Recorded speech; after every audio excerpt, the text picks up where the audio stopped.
Welcome to Simplified UPSC by PPP, where we listen, learn, and grow together. Detailed notes in English and Hindi, plus practice questions for prelims and mains, only on our Telegram channel. Link in description. Want early access to all videos of this series? Join our paid Telegram group for just 499 rupees. One-time payment, lifetime access. WhatsApp now to join us. नमस्कार, the deep dive में आप सभी का स्वागत है। आज हम NCERT की लोकतांत्रिक राजनीति की किताब के पहले अध्याय सत्ता की साझेदारी पर एक गहरी नजर डालेंगे। यूपीएससी की तैयारी के लिहाज से ये एक बहुत ही फाउंडेशनल टॉपिक है। मतलब ये लोकतंत्र की असल आत्मा को समझने में मदद करता है। बिल्कुल। और देखिए, इस जरूरी चर्चा को शुरू करने से पहले एक छोटी सी जानकारी। अगर आप चाहते हैं कि हम आपके लिए ऐसा ही उपयोगी और विस्तृत कंटेंट लाते रहें, तो कृपया simplified UPSC by P P P YouTube channel को सब्सक्राइब करके और पेड मेंबरशिप ज्वाइन करके हमें सपोर्ट करें। आपका छोटा सा सहयोग भी हमें बेहतर काम करने की प्रेरणा देता है। जी। तो चलिए शुरू करते हैं। मुझे जो बात सबसे ज्यादा चौंकाती है वो ये है कि बेल्जियम और श्रीलंका दोनों की समस्याएं लगभग एक जैसी थीं। मतलब भाषाई विविधता, अल्पसंख्यक बहुसंख्यक का तनाव। हाँ, दोनों जगह ही था। फिर भी एक देश सफल रहा और दूसरा दशकों तक गृहयुद्ध में फंस गया। आखिर बेल्जियम ने ऐसा क्या सही किया जो श्रीलंका नहीं कर पाया? मुझे लगता है यही सवाल आज हमारी चर्चा के केंद्र में रहेगा। ये बहुत दिलचस्प सवाल है क्योंकि ये हमें सीधे सत्ता की साझेदारी के दिल में ले जाता है।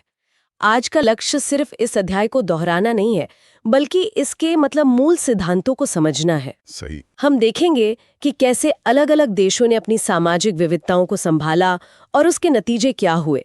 ये सिर्फ एक अकादमिक बहस नहीं है, बल्कि ये समझने की कोशिश है कि भारत जैसे विशाल और विविध देश के लिए एक स्थिर और एकजुट राष्ट्र होने का क्या मतलब है। और किसी भी मुश्किल कॉन्सेप्ट को समझने का सबसे अच्छा तरीका तो कहानियां ही होती है। बिल्कुल। और इस किताब में दो बहुत मजेदार और एक दूसरे से बिल्कुल अलग कहानियां हैं। पहली है यूरोप के एक छोटे से देश बेल्जियम की। आकार में हमारे हरियाणा से भी छोटा, पर यहाँ की सामाजिक बनावट बहुत पेचीदा है। बहुत ज्यादा। इसे ऐसे समझिए, देश की कुल आबादी का करीब 59% हिस्सा फ्लेमिश इलाके में रहता है और डच भाषा बोलता है। 59% डच। ठीक है। वहीं 40% लोग वलोनिया क्षेत्र में रहते हैं और फ्रेंच बोलते हैं। बचा हुआ 1% जर्मन बोलता है। तो पहली नजर में तो लगता है कि डच भाषी बहुमत में है। हाँ, साफ साफ। लेकिन यहीं पर कहानी में एक ट्विस्ट आता है। राजधानी ब्रुसेल्स में समीकरण बिल्कुल उल्टा है। एकदम उल्टा। वहां 80% लोग फ्रेंच बोलते हैं और सिर्फ 20% डच। और असल तनाव की जड़ ये थी कि देश में अल्पसंख्यक होने के बावजूद ये जो फ्रेंच भाषी समुदाय था वो डच भाषियों के मुकाबले कहीं ज्यादा अमीर और ताकतवर था। जी, उन्हें शिक्षा और आर्थिक विकास का फायदा बहुत पहले मिला। और इसी वजह से डच बोलने वाली आबादी में नाराजगी पैदा हुई। 1950 और 60 के दशक में यही तनाव टकराव की वजह बनने लगा। और यहाँ वो बात आती है जो बेल्जियम को असाधारण बनाती है, उनका समाधान। उन्होंने टकराव का रास्ता नहीं चुना, बल्कि समायोजन यानी अकोमोडेशन का एक बहुत ही क्रिएटिव मॉडल अपनाया। समायोजन। हाँ, उन्होंने माना कि देश की एकता बनाए रखने के लिए किसी एक समुदाय की इच्छा थोपने के बजाय सबको साथ लेकर चलना होगा। और इसके लिए उन्होंने 1970 से 1993 के बीच 23 सालों में अपने संविधान में 4 बड़े बदलाव किए। 4 संशोधन, ये तो काफी बड़ा कमिटमेंट लगता है। क्या थे वो मुख्य बदलाव? देखिए, पहला और सबसे जरूरी, उन्होंने तय किया कि केंद्रीय सरकार में डच और फ्रेंच भाषी मंत्रियों की संख्या बराबर होगी। अच्छा, बराबर? हाँ, कोई भी एक समुदाय अकेले फैसले नहीं ले सकता। दूसरा, केंद्र सरकार की कई शक्तियां देश के दोनों इलाकों की राज्य सरकारों को दे दी गईं और ये साफ कर दिया गया है कि ये राज्य सरकारें केंद्र के अधीन नहीं हैं। हाँ। तीसरा, ब्रुसेल्स, जहां समीकरण उल्टा था, वहां के लिए एक अलग सरकार बनाई गई जिसमें दोनों समुदायों को बराबर का प्रतिनिधित्व मिला। एक मिनट, ये जो चौथा कदम था सामुदायिक सरकार वाला, ये सुनने में तो बहुत अनोखा लगता है। क्या ये प्रैक्टिकल है? क्या इससे समाज भाषा के आधार पर और ज्यादा बंट नहीं जाएगा?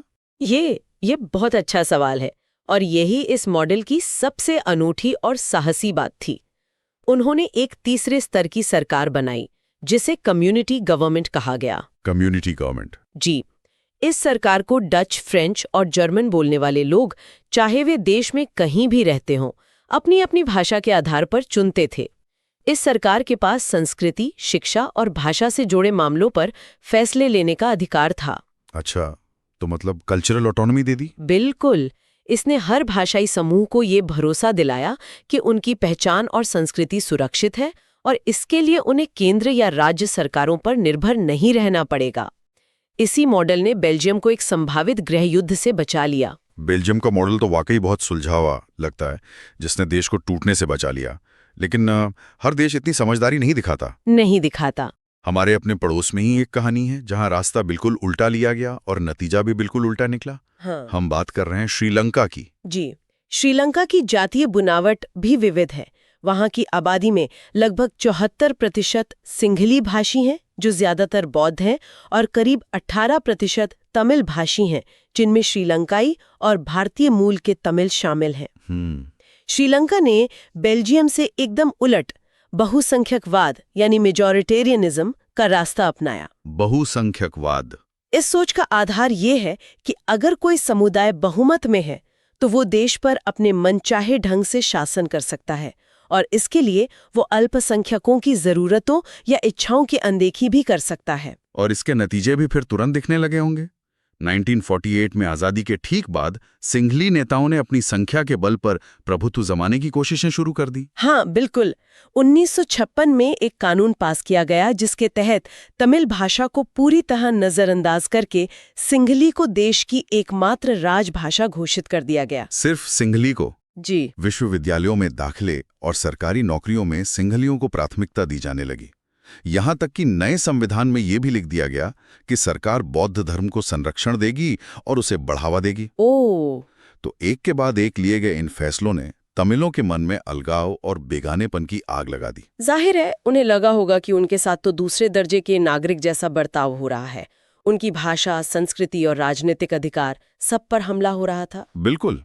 और इसी एहसास का नतीजा ये हुआ कि तमिल और सिंघली समुदायों के रिश्ते बद से बदतर होते गए। तमिलों ने अपनी राजनीतिक पार्टियां बनाई और बराबरी के अधिकारों की मांग की, लेकिन उनकी आवाज लगातार अनसुनी की गई। और फिर धीरे धीरे ये टकराव एक भयानक गृह युद्ध में तब्दील हो गया, जिसने हजारों जानें लीं और देश के सामाजिक और आर्थिक ताने बाने को बर्बाद कर दिया। तो ये दो कहानियां हमें एक बहुत जरूरी सवाल पर लाकर खड़ा करती हैं, और यूपीएससी मेंस के नजरिए से भी ये बहुत अहम है कि आखिर सत्ता की साझेदारी वांछनीय क्यों है। इसके पक्ष में क्या ठोस तर्क दिए जा सकते हैं?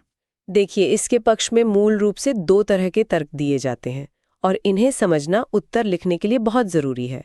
पहला है युक्तिपरक तर्क, प्रूडेंशियल रीजन, और दूसरा है नैतिक तर्क, मॉरल रीजन। युक्तिपरक तर्क, प्रूडेंशियल रीजन, इसका मतलब हुआ कुछ प्रैक्टिकल लाभ हानि पर आधारित कारण? एकदम सही। युक्तिपरक तर्क कहता है कि सत्ता की साझेदारी इसलिए अच्छी है क्योंकि ये अलग अलग सामाजिक समूहों के बीच टकराव और हिंसा की आशंका को कम करती है। मतलब स्टेबिलिटी के लिए जरूरी है। बिल्कुल। जब हर समूह को लगता है कि शासन में उसकी आवाज सुनी जा रही है तो सामाजिक शांति और राजनीतिक स्थिरता बनी रहती है। बहुसंख्यक समुदाय का शासन थोपना थोड़े समय के लिए आकर्षक लग सकता है, लेकिन लंबे समय में ये देश की एकता के लिए ही खतरा बन जाता है। भारत में ही हम देख सकते हैं 1980s और 90s में कई क्षेत्रीय दलों का उदय इसी भावना से हुआ था कि केंद्र में सत्ता का केंद्रीकरण हो रहा है। सही बात है। और गठबंधन सरकारों के दौर ने इन क्षेत्रीय आवाजों को राष्ट्रीय स्तर पर हिस्सेदारी दी, जिसने भारत की विविधता को संभाले रखा और एकता को मजबूत किया। तो ये तो हुआ प्रैक्टिकल कारण, लेकिन इसका एक नैतिक पहलू भी तो है। हाँ, और वो ज्यादा गहरा है। मतलब ये सिर्फ देश चलाने की प्रैक्टिकल मजबूरी नहीं है, बल्कि ये लोकतंत्र का एक फंडामेंटल प्रिंसिपल है। जी। गांधी जी के ग्राम स्वराज की कल्पना में भी तो सत्ता के इसी नैतिक बंटवारे की झलक मिलती थी। आपने बिल्कुल सही नब्ज पकड़ी है। यही दूसरा यानी नैतिक तर्क है, मोरल रीजन। यह तर्क लोकतंत्र की आत्मा से जुड़ा है। आत्मा से? जी। ये कहता है कि सत्ता की साझेदारी अपने आप में एक मूल्यवान चीज है। लोकतंत्र का मतलब ही है कि जो लोग इस शासन व्यवस्था के असर में हैं, उनकी इसमें भागीदारी हो।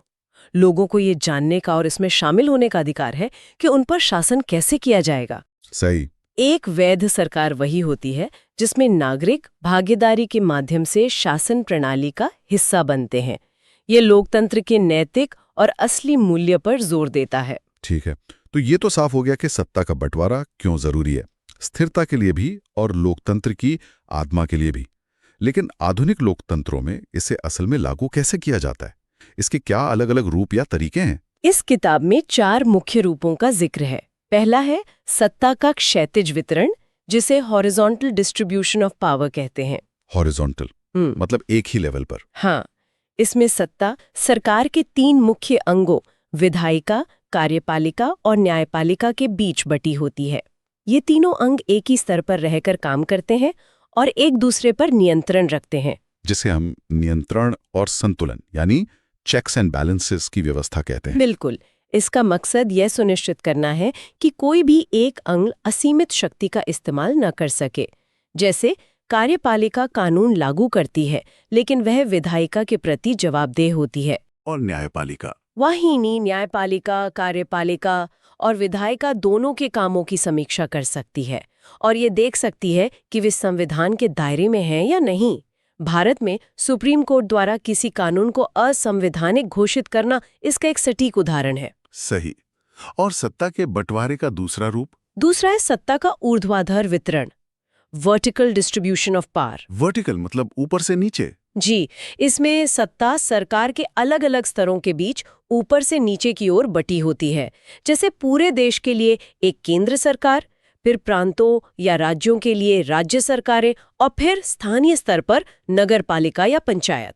इसे ही संघवाद या फेडरलिज्म कहते हैं। भारत इसका एक बेहतरीन उदाहरण है। हमारे संविधान की 7वीं अनुसूची में केंद्र और राज्यों के बीच शक्तियों का साफ साफ बंटवारा किया गया है और 73वें और 74वें संविधान संशोधन के बाद पंचायती राज व्यवस्था ने तो इस बंटवारे को जमीनी स्तर तक पहुंचा दिया है। एकदम सही। तीसरा रूप है विभिन्न सामाजिक समूहों के बीच सत्ता का बंटवारा। सत्ता का बंटवारा भाषाई और धार्मिक समूहों के बीच भी हो सकता है। जैसे बेल्जियम की सामुदायिक सरकार। बिल्कुल, वो इसका सबसे अच्छा उदाहरण है। भारत में सामाजिक रूप से कमजोर समुदायों और महिलाओं को विधायिका और प्रशासन में हिस्सेदारी देने के लिए आरक्षित निर्वाचन क्षेत्र, रिजर्व्ड कॉन्स्टिट्यूएंसीज की व्यवस्था इसी का एक रूप है। इसका मकसद उन समूहों को शासन में उचित हिस्सेदारी देना है जो ऐतिहासिक रूप से हाशिए पर रहे हैं। और चौथा और आखिरी तरीका वो है राजनीतिक दलों, दबाव समूहों और आंदोलनों के बीच सत्ता का बंटवारा। लोकतंत्र में सत्ता किसी एक पार्टी के हाथ में हमेशा नहीं रहती। हाँ, ये तो बदलती रहती है। जी, ये अलग अलग विचारधाराओं वाले राजनीतिक दलों के बीच बंटती और बदलती रहती है। और कई बार जब किसी एक दल को बहुमत नहीं मिलता तो 2 या 2 से अधिक पार्टियां मिलकर गठबंधन सरकार यानी कोलिशन गवर्नमेंट बनाती है और सत्ता साझा करती हैं। भारत में तो हम गठबंधन सरकारों की खिचड़ी राजनीति से अच्छी तरह वाकिफ हैं। हाँ, बिल्कुल। ये सत्ता की साझेदारी का एक जीवंत और कभी-कभी बहुत मुश्किल उदाहरण है। सही। इसके अलावा व्यापारियों, उद्योगपतियों, किसानों और मजदूरों जैसे हित समूह या दबाव समूह, जिन्हें इंटरेस्ट ग्रुप्स या प्रेशर ग्रुप्स कहते हैं, वो भी सरकारी नीतियों को प्रभावित करके अप्रत्यक्ष रूप से सत्ता में हिस्सेदारी करते हैं। तो कुल मिलाकर आज हमने समझा कि सत्ता की साझेदारी लोकतंत्र की सफलता की सबसे बड़ी कुंजी है। यह सिर्फ शक्ति का बंटवारा नहीं, बल्कि देश को जोड़ने और हर नागरिक को शासन से जोड़ने का एक तरीका है। बेल्जियम ने समायोजन का रास्ता अपनाकर एकता को चुना, जबकि श्रीलंका ने बहुसंख्यकवाद का रास्ता अपनाकर विनाश को। और जाते जाते एक विचार। किताब हमें सत्ता की साझेदारी के स्थापित मॉडल जैसे क्षैतिज या ऊर्ध्वाधर वितरण के बारे में बताती है। लेकिन किसी भी लोकतंत्र के लिए असली चुनौती केवल इन संरचनाओं को बना लेना नहीं है। तो फिर क्या है? असली चुनौती ये है कि ये संरचनाएं समय के साथ पैदा होने वाली नई सामाजिक मांगों और संघर्षों के अनुसार खुद को कैसे ढालती हैं। क्या किसी भी देश में सत्ता के बंटवारे की व्यवस्था कभी अंतिम या फाइनल हो सकती है, या ये हमेशा बातचीत, संघर्ष और समायोजन की एक न खत्म होने वाली प्रक्रिया है? वाकई सोचने वाली बात है। इस गहरी चर्चा को जारी रखने के लिए और ऐसे ही और विषयों पर गहरी जानकारी पाने के लिए simplified UPSC by P P P YouTube channel को सब्सक्राइब करें और पेड मेंबरशिप से जुड़कर हमारे काम का समर्थन करें। हम जल्द ही एक और गहरी पड़ताल के साथ लौटेंगे। Thanks for watching. Follow us on Telegram and Instagram. Don't forget to like, share, and subscribe.